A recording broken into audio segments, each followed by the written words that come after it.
Bonjour.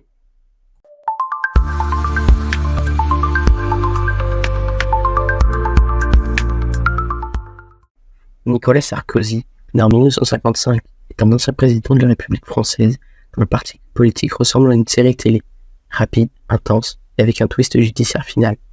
2025 devient le premier ex-chef d'État français depuis plus de 70 ans à dormir en prison.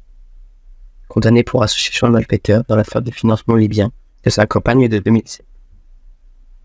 Né à Paris d'un père hongrois et d'une mère française, Sarkozy se forme au droit avant de devenir avocat. Très tôt, il préfère les estrades politiques au banc de la fac et entre en politique à 19 ans. Maire de Neuilly-sur-Seine à 28 ans, ministre du budget à 38, ministre de l'Intérieur à 47, Sarkozy grimpe vite, parle fort et réforme tout ce qui bouge. En 2007, il accède à l'Élysée, porté par une campagne musclée et une image de président de la rupture.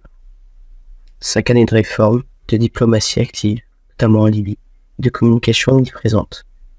Il incarne une droite décomplexée, parfois clivante, souvent spectaculaire. Son mandat est marqué par la crise financière de 2008, gestion énergique, parfois jugée brouilleuse. Battu par François Hollande en 2012, tente un retour en politique. Reprend la tête de l'UMP,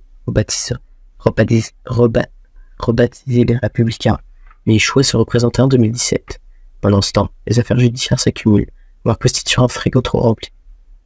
Le 25 septembre 2025, il est condamné à 5 ans de prison ferme pour association de malfaiteurs dans l'affaire du financement libyen. Le 21 octobre, il entre dans la prison de la Santé, dont le premier ancien président français est incarcéré depuis plus de 70 ans.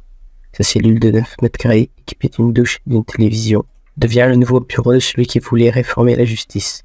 Granit du sort et découvre enfin ses réformes de l'intérieur. Au revoir.